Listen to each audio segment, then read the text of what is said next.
에릭 시걸과 러브스토리. 돈과 명예와 경의를 동시에 손에 넣는 것은 상당히 힘들다. 그 가운데에서 두 가지를 손에 넣었다면 이미 만만세가 아닐까? 러브스토리의 작가인 에릭 시걸이 얼마 전에 더 클래스라는 제목의 장편 소설을 출판했다. 시걸의 대부분의 책에 대한 서평이 그렇듯이 이번에도 그다지 작가에 대해 호의적이지 않았다. 지금까지 좋은 평판을 받은 적이 한 번도 없어요 라고 그는 낙담한 모습으로 신문의 인터뷰에 응하고 있다.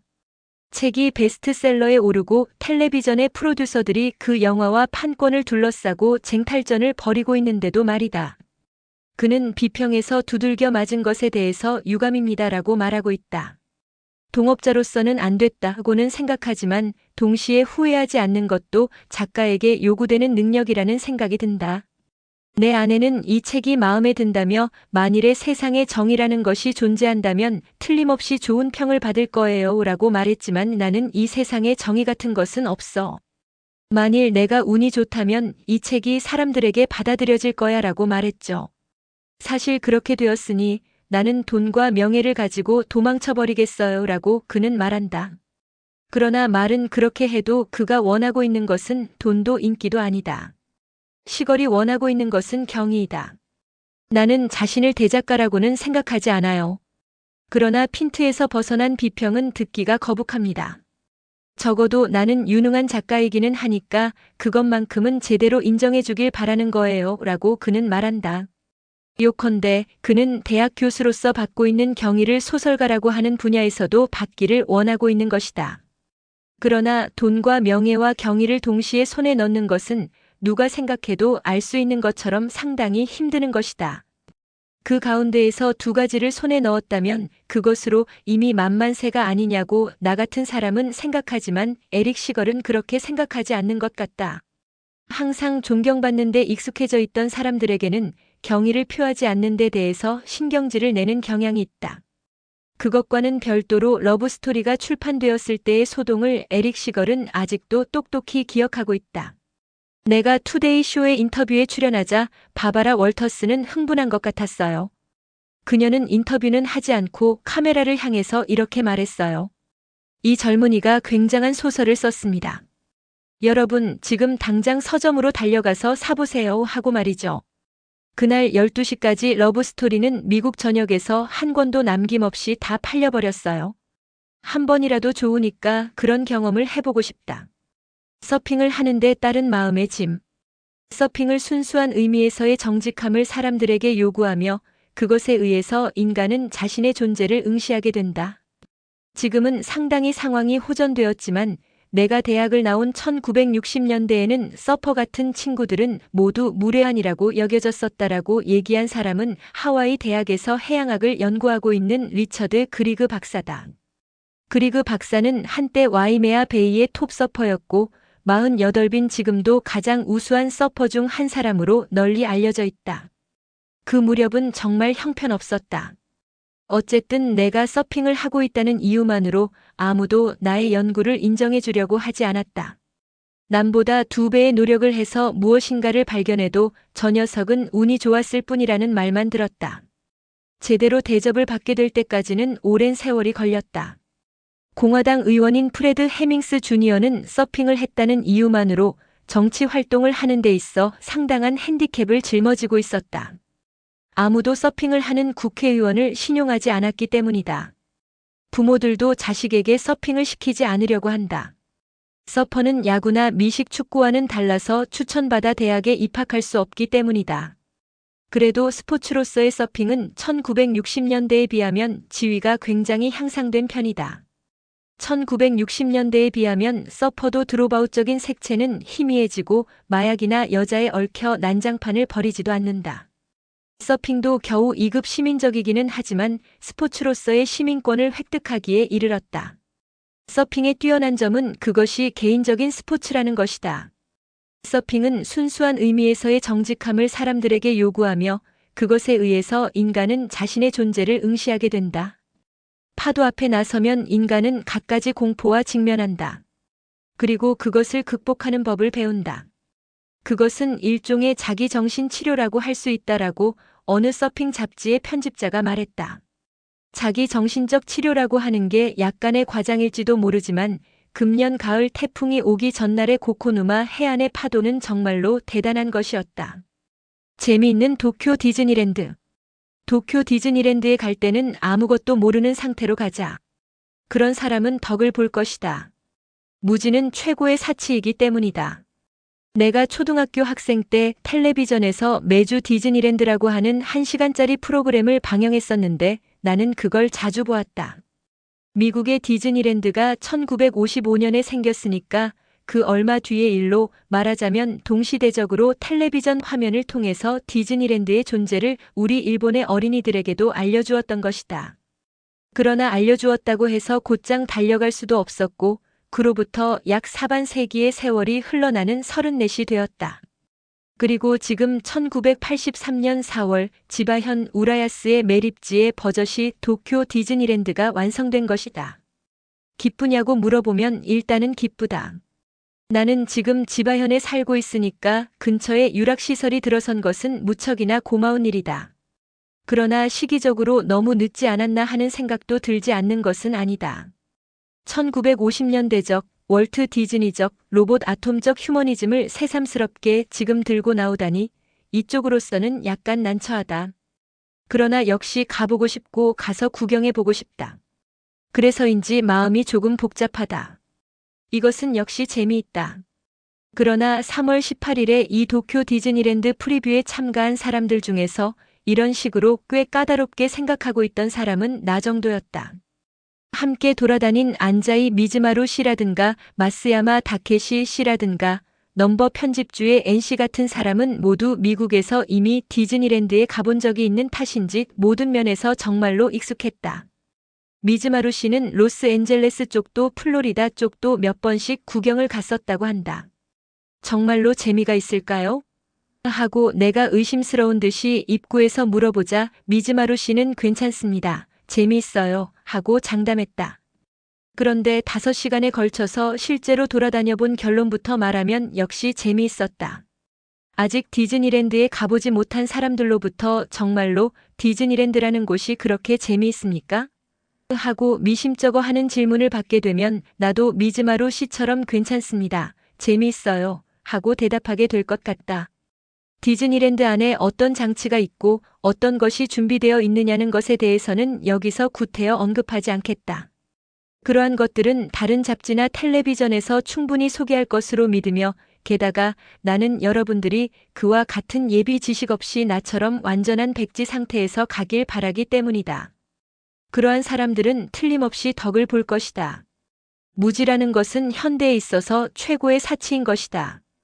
감탄한 3가지 포인트. 아주 일반적인 이야기를 한다면 도쿄 디즈니랜드는 장점을 3가지 갖고 있다.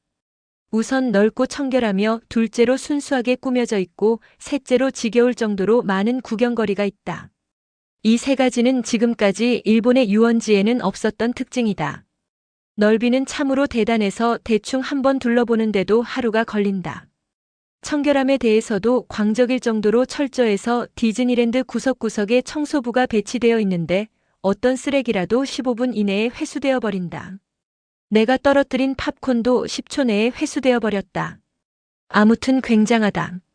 그리고 구경거리가 많은 것에 대해서 처음 오는 사람은 틀림없이 놀랄 것이라고 생각한다.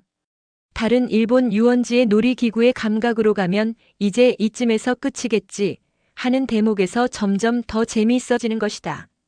그래서 우선은 제기랄 벌써 끝이야? 하는 생각을 하지 않게 된다. 미국의 레스토랑에서 먹는 바닐라 퍼지 정도의 볼륨이 있다. 그러나 뭐니 해도 내가 가장 감탄한 것은 이래도 감탄하지 않을래? 자, 어떠냐 하는 식의 속 들여다보이는 얄팍함이 없이 참으로 순수하게 전체가 꾸며져 있다는 점이다. 그러면서도 천박하지 않고 손님을 지루하게 만들지 않는 것은 대단하다고 생각한다. 요컨대 그만큼 돈이 들어간 것이다. 요금도 입장료와 놀이기구를 타는 비용 등을 포함해서 대개 한 사람당 4,000엔 정도가 든다고 한다. 여기에 대해서는 비싸다고 하는 사람도 있을 테고 그 정도는 들 것이라고 하는 사람도 있을 것이다. 그러나 이때는 돈에 대해서는 잊어버리고 기분 좋게 화끈하게 노는 것이 이익이 아닐까라고 나는 생각한다. 이만큼 돈이 드는 천진난만한 낙천성이 언제까지 지속될지는 아무도 모르는 일일 테니.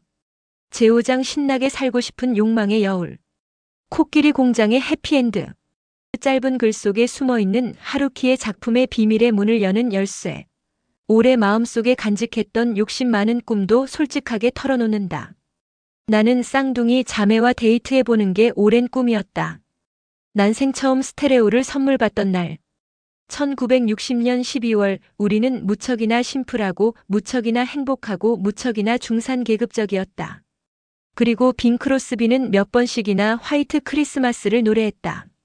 난생 처음으로 부모님이 스테레오를 사주셨을 때 그것과 함께 빈 크로스비의 크리스마스 레코드가 따라왔다.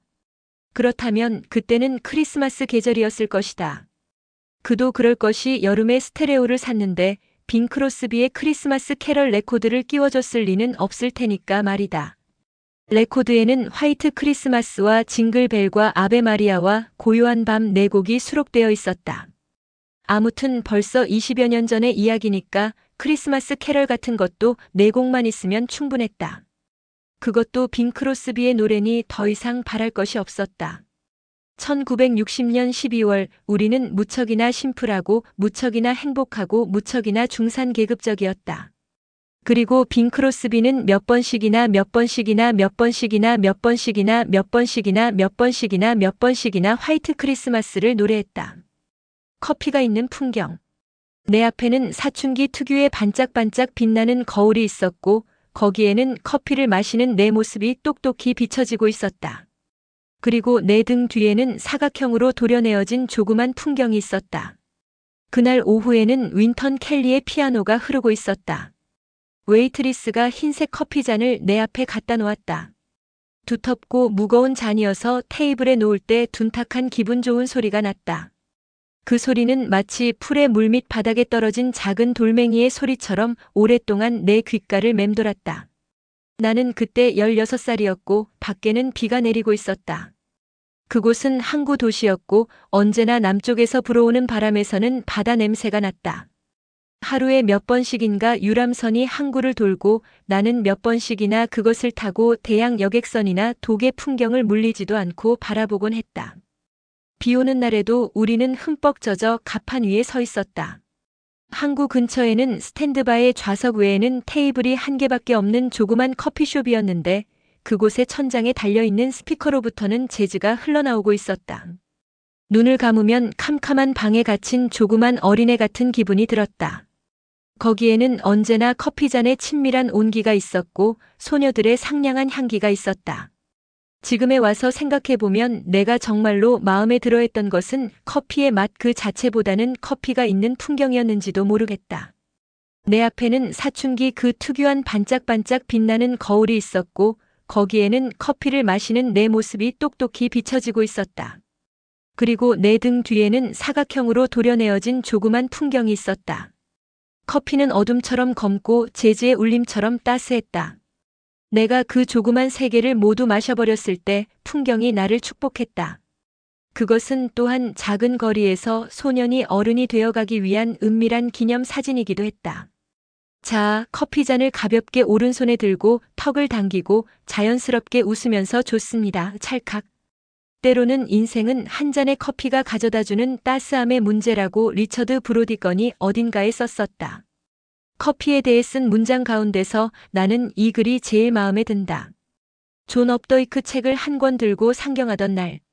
그는 하버드로 출발하기 이틀 전에 그녀의 처녀성을 빼앗았다. 그녀는 울었다. 그도 왠지 기운이 빠져버렸기 때문에 자기가 바보가 된 것 같은 느낌이 들었다. 그 자신도 동정을 잃었던 것이다. 봄이 오면 존 업다이크가 생각난다. 존 업다이크를 읽으면 1968년의 봄이 생각난다. 우리의 머릿속에는 몇 가지인가 그러한 연쇄가 존재한다.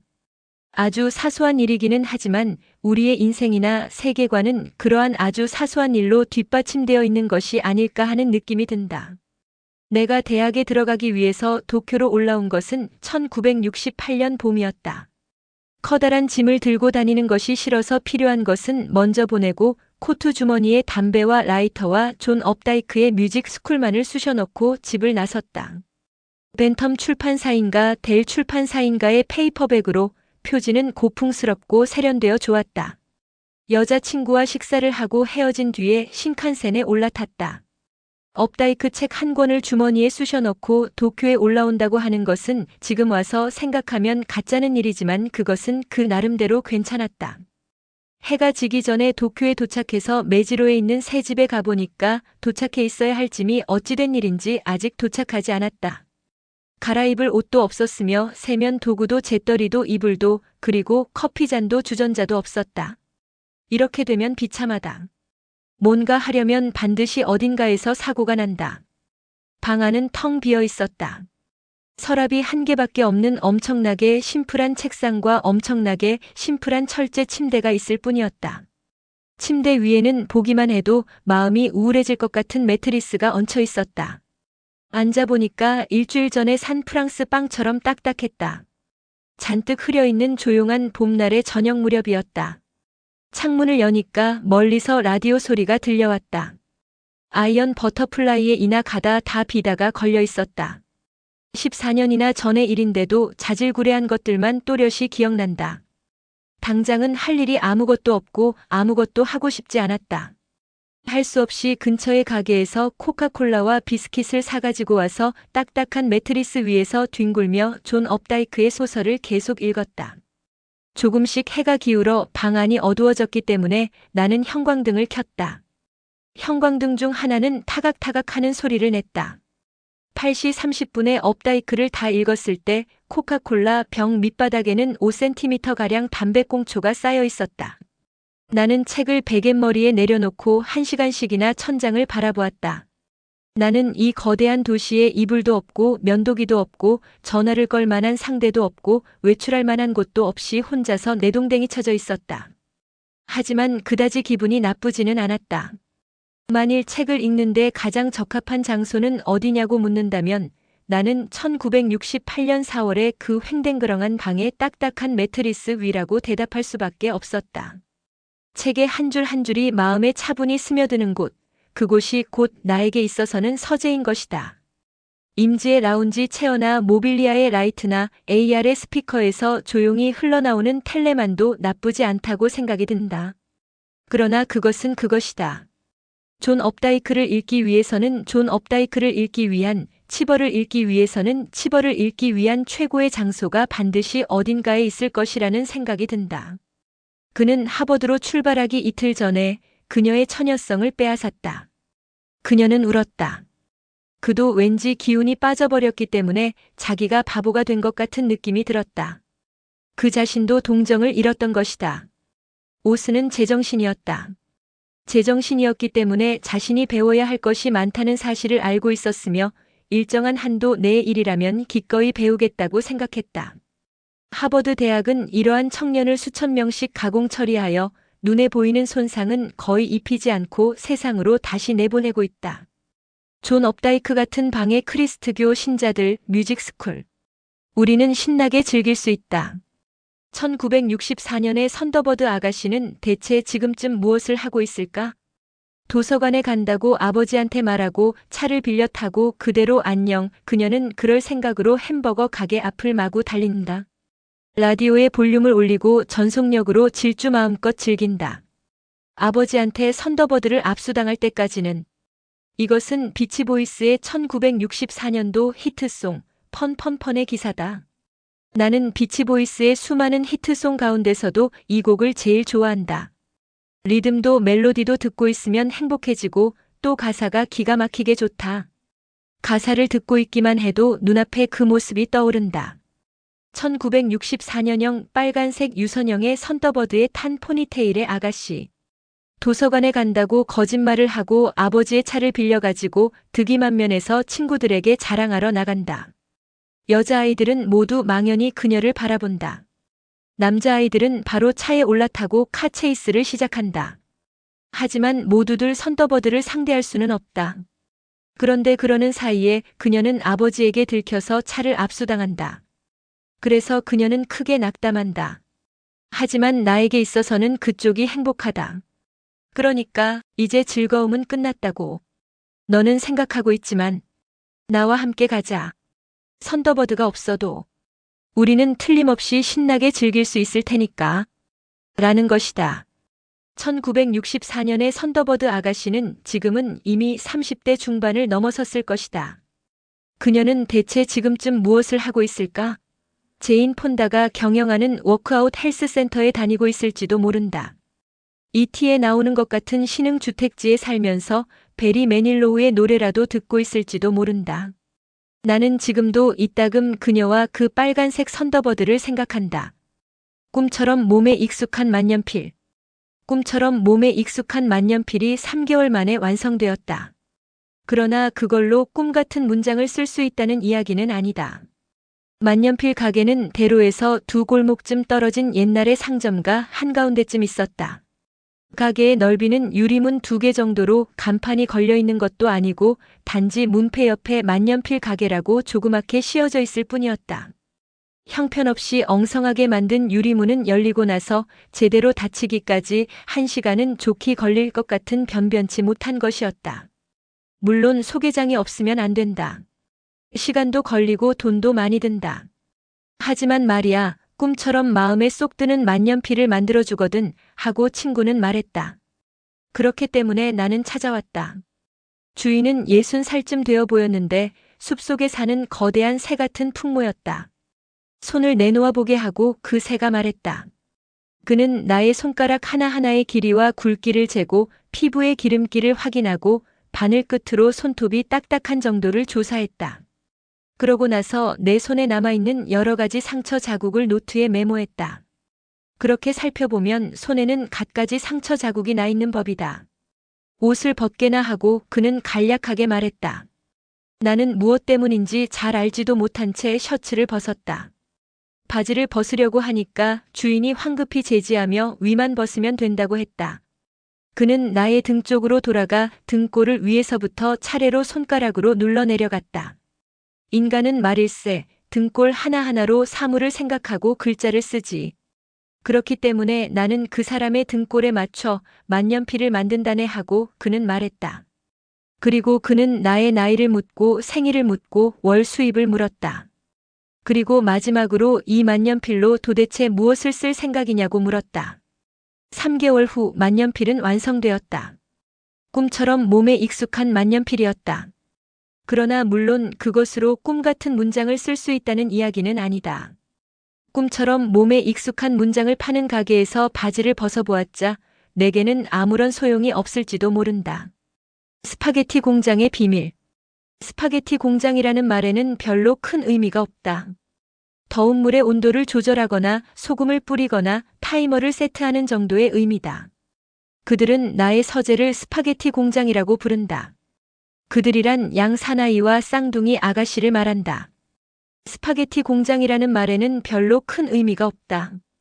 더운 물의 온도를 조절하거나 소금을 뿌리거나 타이머를 세트하는 정도의 의미다. 내가 원고를 쓰고 있으면 양 사나이가 귀를 펄럭펄럭거리면서 찾아온다. 나는 아무래도 그 문장이 마음에 들지 않는걸. 그래?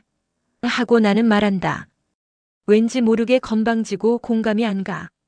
그래 하고 나는 말한다. 나도 상당히 고생하고 쓴 것이다.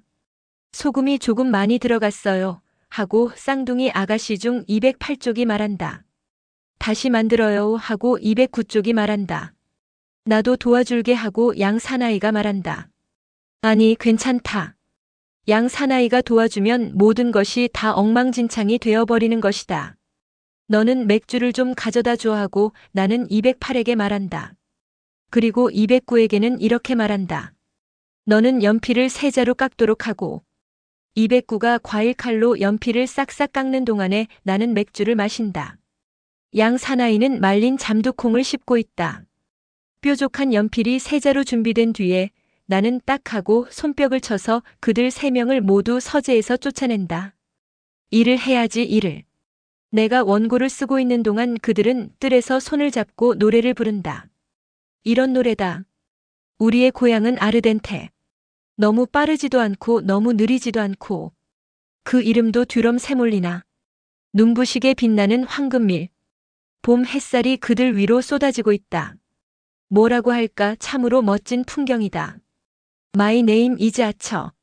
내가 난생 처음 사들인 영어의 페이퍼백 가운데 한 권이 로스 맥도널드의 My name is 아처라고 하는 단편 소설집이었다.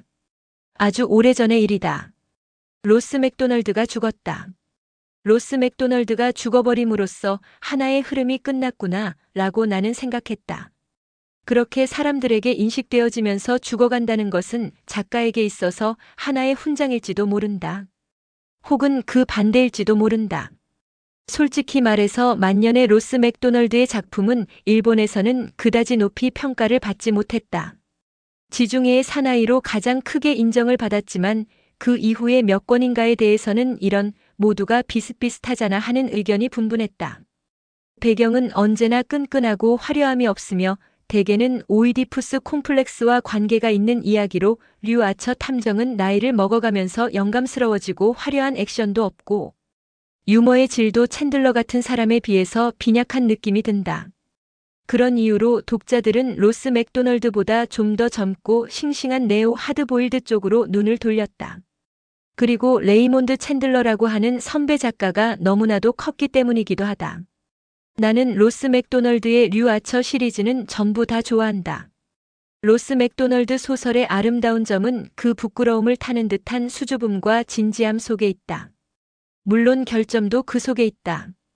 하지만 그러한 모든 것을 통틀어서 나는 로스 맥도널드의 소설을 좋아한다. 그때 내 나이 17쯤으로 그 무렵에는 호레이스 실버의 레코드를 무척 좋아했다. 그래서인지 호레이스 실버의 레코드를 들으며 열심히 My Name is 아처를 읽었다. 잭 스마이트가 감독한 브루의 명작 움직이는 표적이 공개된 것도 이 무렵으로 나는 이 영화를 당시 3번인가 4번 보았다. 영화 속에는 폴 뉴먼이 류 아처 역을 맡고 있었다. 하지만 영화 속에선 류 하퍼라는 이름을 썼다. 왜 아처가 아니고 하퍼인가 하면 허슬러 헤드에서 이름을 날린 폴 뉴먼이 이왕이면 H 시리즈로 가고 싶다고 했기 때문이다. 그런 이유로 이 워너 브라더스 영화의 제목은 하퍼가 되었다. 엉터리라면 엉터리 같은 이야기지만 그것은 그렇다 치고 이 무렵 폴 뉴먼은 정말로 좋은 연기를 보여주었다. 이 움직이는 표적의 원작도 초기의 로스 맥도널드의 특징이 느껴지는 훌륭한 작품이지만 나는 중기의 줄무늬의 경관차라든가 칼튼 사건 같은 것을 더 좋아한다.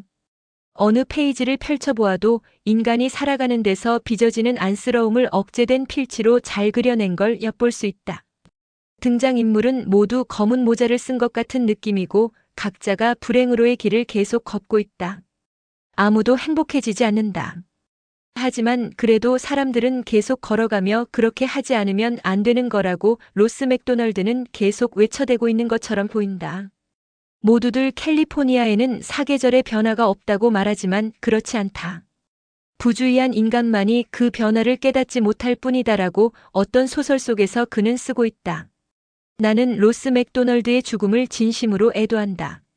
쌍둥이 마을의 쌍둥이 페스티벌. 쌍둥이 아가씨와 데이트를 해보고 싶은 게 나의 오랫동안의 꿈이었다. 양옆에 똑같은 얼굴을 한 아가씨가 한 사람씩 있으면 여러 가지 일이 엄청나게 편해질 것 같은데 그렇지 않을까? 나는 옛날부터 쌍둥이에게 굉장히 관심이 많았다. 한 번이라도 좋으니까 쌍둥이 아가씨와 데이트를 해보고 싶다는 것이 나의 오랫동안의 꿈이었다. 미국의 클리브랜드시의 교회에 쌍둥이 마을이라는 마을이 있다. 이 마을의 기초는 1812년 모제스 윌콕스와 아론 윌콕스 형제에 의해서 만들어졌다. 마을의 역사에 따르면 이 두 사람은 엄청나게 똑같은 쌍둥이였는데 자식을 낳고 줄곧 같은 곳에 살았으며 죽을 때도 같은 병에 걸려 몇 시간 차이로 죽었다고 한다. 그 두 사람을 기념하여 마을에 이런 이름이 붙은 것이다. 그런데 이 쌍둥이 마을에서는 매년 쌍둥이 페스티벌이 개최된다. 금년에도 26개 주에서 수백 명의 쌍둥이가 이 마을로 모여들었다. 페스티벌의 정식 목적은 쌍둥이들끼리 만남으로써 쌍둥이에게만 있는 특유한 문제나 감정을 서로 나눌 수 있도록 하기 위해서라고 하지만 실제로는 모두가 모여서 떠들어대며 게임 같은 것을 즐긴다. 탤런트 콘테스트 등도 열리는데 그 대부분이 듀엣 코러스라는 것은 새삼스럽게 말할 것까지도 없다. 이 페스티벌에는 수많은 더블스도 참가한다. 더블스라고 하는 것은 쌍둥이와 쌍둥이가 결혼한 쌍을 말한다. 그리고 더블스가 되길 원하는 쌍둥이들도 찾아온다. 그러니까 쌍둥이가 쌍둥이를 헌팅하는 셈인데 이것은 꽤나 재미있을 것 같다. 넌 저쪽을 맡아라. 나는 이쪽을 맡을 테니까 하는 식으로 미리 의논을 하고 나서 헤이 걸스 하고 말을 걸겠지만 누가 어느 쪽을 맡을지는 도대체가 어떤 근거에서 정하는 것일까? 나로서는 전혀 짐작이 가지를 않는다. 그러나 어쨌든 이것이야말로 명실상부한 더블 데이트라는 느낌이 든다. 페스티벌이 열린 지난 이틀 동안 조그만 쌍둥이 마을은 문자 그대로 쌍둥이로 가득 찼었다. 그런 연유로 페스티벌에 끼어들게 된 빗쌍둥이는 자신이 쌍둥이가 아닌 것에 대해서 굉장히 혼란을 일으키게 되는 것 같다. 정말이지 나의 반쪽이 어디론가 사라져버린 것 같다고 하는 것이 그들 빗쌍둥이의 감상이다. 며칠 전에 신문을 읽다 보니 다케노코족에게서 돈을 뜯어내던 쌍둥이 폭력배에 관한 기사가 눈에 띄었는데 쌍둥이 폭력배라니 어째 으스스한 생각이 든다. 마이 스니커 스토리. 나는 스니커를 대단히 좋아한다. 1년 중 350일은 스니커를 신고 생활하고 있다.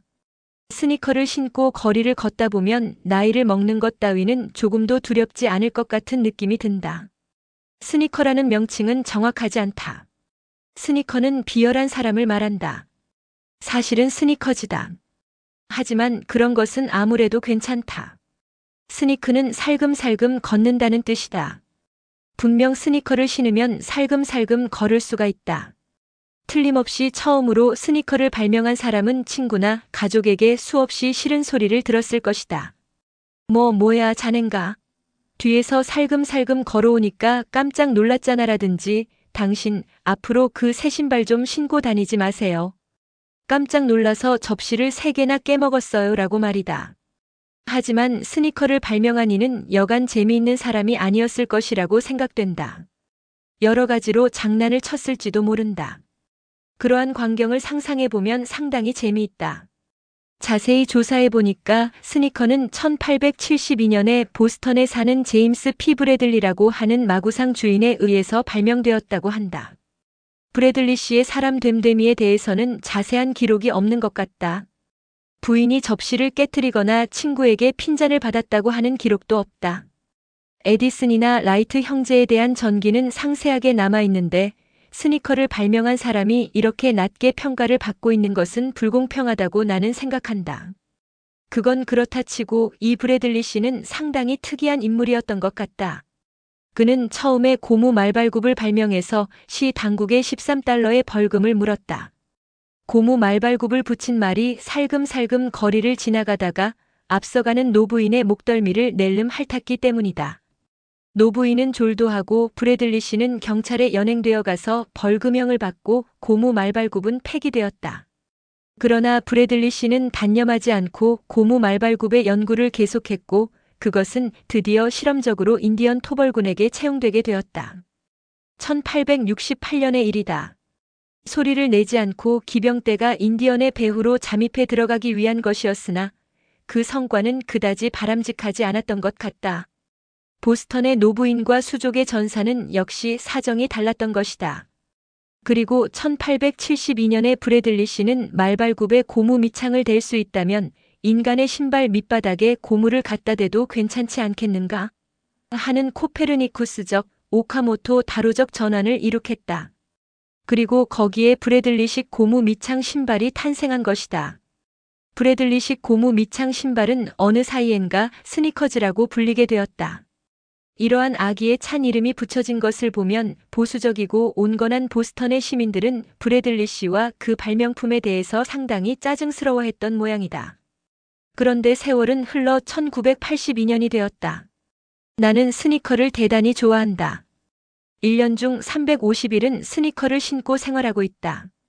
덱슈즈, 로컷, 바스켓볼 모델이나 빨간색, 파란색, 흰색 스니커나 콤파스, 캐즈 등 여러 가지 스니커를 가지고 있다. 스니커를 신고 거리를 걷다 보면 나이를 먹는 것 따위는 조금도 두렵지 않은 것 같은 느낌이 들게 된다. 때때로 어떤 사람이 스니커를 발명했을까 하고 생각한다. 여러 가지를 생각한 끝에 앞에서 말한 것과 같은 거짓말을 생각해냈다. 전부 거짓말이다. 정말 미안하다. 거울 속의 저녁놀. 우리는 걸어온 길을 묵묵히 되돌아갔다. 바다와 같은 양치식물의 잎이 밤바람에 흔들려서 꽃내음이 하얀 달빛 속에 떠돌았다. 시냇물 소리가 가까이 다가왔다가 멀어지고 밤에 우는 새가 금속을 서로 비벼대는 것 같은 소리로 울어댔다. 우리는 아이들이 잠드는 것을 확인하고 나서 오두막을 나섰다. 내가 베갯머리에 앉아서 1963년도판 조선 연감을 소리내어 읽고 있는 사이에 아이들은 이내 코를 골기 시작했다. 총 배수량 23,652톤, 전체 높이 37.63m 하는 식의 문장을 읽어주면 코끼리의 물이라도 잠들어 버릴 것이다. 저 주인님 산책이라도 나가요. 오늘 밤은 달이 너무 아름답네요. 하고 개가 말했다. 좋고 말고 하고 나는 말했다. 이렇게 나는 말을 할 줄 아는 개와 살고 있다. 물론 말을 할 줄 아는 개는 참으로 드물다. 나는 말을 할 줄 아는 개와 함께 살기 전에는 아내와 함께 살았다. 작년 봄에 시내의 광장에서 바자회가 열렸는데 그곳에서 나는 아내와 말을 할 줄 아는 개를 교환했던 것이다. 나하고 거래 상대하고 어느 쪽이 더 득을 보았는지 나로서는 잘 알 수가 없다. 나는 다른 누구보다도 아내를 사랑했지만 말을 할 줄 아는 개는 다른 무엇보다도 신기한 존재이기 때문이다. 나와 개는 강을 따라 완만한 언덕을 올라가서 그대로 숲속으로 들어갔다. 때는 7월이어서 매미나 개구리의 울음소리가 주위를 가득 채우고 있었다. 나무의 작은 가지에서 흘러떨어지는 달빛이 오솔길에 얼룩진 무늬를 그려내고 있었다. 나는 걸으면서 지난 날들을 떠올렸다. 주인님, 지금 무슨 생각을 하고 계세요? 하고 개가 물었다. 지난 일들이란다. 젊었을 때의 일들 말야 하고 나는 대답했다. 잊어버리세요. 지난 일 같은 거 생각해 보았자 비참해질 뿐이에요. 나는 아무래도 잘 모르겠어요. 비참한 인간들이 더욱 비참해지려고 한다니까요. 아시겠어요? 하고 시원한 목소리로 개가 말했다. 이제 그만 됐어 하고 나는 말했다. 그러고는 잠자코 걸음을 계속 옮겼다. 개는 길러주는 주인을 향해서 그런 식으로 말을 하면 안 되는 것이다. 나는 아무래도 개를 너무 버릇없이 키운 것 같다. 이대로 간다면 내년 봄의 바자회에서는 또 다른 어떤 것과 교환을 하게 될 것이다. 아내를 되찾는 것은 불가능하다고 해도 하프를 연주할 수 있는 염소 정도는 손에 넣을 수 있을지도 모른다. 개는 그러한 나의 생각을 알아차린 것 같았다. 그럴 생각으로 말한 것은 아니에요. 당신은 굉장히 좋은 분이세요 하고 개가 변명을 했다. 조금 더 걸어갔다가 다시 돌아오기로 하자. 밤의 숲속은 무서우니까 말이야 하고 개가 변명을 했다. 분명히 그래요. 밤의 숲속은 무서워요. 밤의 숲속에서는 여러 가지 일이 일어나거든요. 가령 거울 속의 저녁놀이라든가 하고 개는 말하고 나서 잠시 생각에 잠겼다.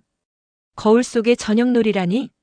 하고 나는 놀라서 그렇게 되물었다. 그런 게 있다고요. 옛날부터 전해오는 이야기인데요. 엄마 개가 강아지들을 겁줄 때 자주 쓰곤 하지요. 하고 나는 신음소리를 냈다. 어때요? 여기서 잠시 쉬어가지 않을래요? 좋고 말고. 나는 나무 뿌리에 걸터 앉아서 담배에 불을 붙였다. 거울 속의 저녁놀 이야기를 좀 더 자세히 들려주지 않겠니? 내년 봄의 바자회에 나를 들고 나가지 않겠다고 약속해준다면 그렇게 하지요. 나도 이 나이에 또다시 서커스 같은 데 나가기는 싫으니까요. 약속할게 하고 나는 말했다. 개는 고개를 끄덕이고 앞발에 달라붙은 진흙을 나무 줄기에 비벼 떨어뜨리고 나서 천천히 이야기를 시작했다. 이 근처의 개라면 누구나 다 알고 있는 이야기예요. 이 넓은 숲속 어딘가에 수정으로 만들어진 조그맣고 둥근 연못이 있어요. 그 표면은 마치 거울처럼 매끈매끈했죠. 그리고 그곳에는 언제나 저녁놀이 비쳤어요. 아침이든 낮이든 밤이든 언제나 저녁놀이 비쳤던 거예요. 왜 그런 일이 일어나는 거지? 글쎄요. 수정이라는 것은 틀림없이 기묘한 시간의 호흡법을 알고 있었을 거예요. 오묘한 깊은 바닷속 물고기처럼요 하고 말하는 개는 어깨를 으쓱했다. 그리고 그것은 위험하단 말이지. 네, 그것을 본 사람들은 모두 그 속으로 들어가 버리고 싶어진대요. 아무튼 그것은 너무나 아름다운 저녁놀이니까요. 그리고 그곳에 들어가 버린 사람들은 그 저녁 노래 세계 속에서 방황을 계속하고 있대요. 별로 나쁠 것도 없잖아. 그렇게 말할 줄 알았어요. 그러나 실제로 해보면 대개의 일은 생각처럼 즐거운 게 아니에요. 특히 2번 다시 돌아올 수 없는 경우에는 말이죠 하고 걔는 말하고 한쪽 눈을 찡긋해 보였다. 난 저녁노를 좋아하거든. 나도 저녁노를 좋아해요. 나는 한참 동안 잠자코 담배만 피웠다. 그런데 너는 실제로 그 거울 속의 저녁놀이라는 걸 본 적 있니? 아뇨 하고 말하고 걔는 고개를 흔들었다. 본 적 없어요. 부모님한테서 이야기를 들었을 뿐이에요. 부모님은 또 그들의 부모님으로부터 그 이야기를 들었고요. 그러니까 말했잖아요. 옛날부터 전해 내려오는 이야기라고요. 그것을 본 개도 없는 거야? 그것을 본 개는 모두 그 저녁놀 속으로 끌려 들어가 버렸다고요. 알 수 있을 것 같은 느낌은 드는구나. 사람들도 개들도 생각하는 건 거의 똑같다고요. 자, 이제 그만 돌아가요. 하고 개는 말했다. 우리는 지금까지 걸어온 길을 묵묵히 되돌아갔다. 바다와 같은 양치 식물의 잎이 밤바람에 흔들려서 꽃내음이 하얀 달빛 속에 떠돌았다. 시냇물 소리가 가까이 다가왔다가는 멀어지고 밤에 우는 새가 금속을 서로 비벼대는 것 같은 소리로 울어댔다. 피곤해요? 하고 개가 물었다. 아니, 천만에. 굉장히 기분이 좋아하고 나는 말했다. 그렇다면 다행이에요 하고 개가 말했다. 그런데 조금 전의 이야기는 전부 거짓말이지? 하고 나는 물었다. 그러지 마세요. 무엇 때문에 내가? 괜찮으니까 사실대로 털어놓아 보라고 하고 나는 정색을 하고 말했다. 알아차렸군요, 역시. 당연하지. 걔는 계면적은 듯이 웃으면서 머리를 극적거렸다. 하지만 재미있는 이야기였죠? 글쎄다 하고 나는 말했다. 하지만 잊으면 안 돼요. 봄에 바자회 건 말이에요. 주인님이 확실히 약속했으니까요. 알았어. 서커스에만은 나가고 싶지 않다고요 하고 걔는 말했다. 우리는 그때부터 아무 말도 하지 않고 오두막까지 걸어서 돌아왔다. 어쨌든 지독하게 달이 아름다운 밤이었다.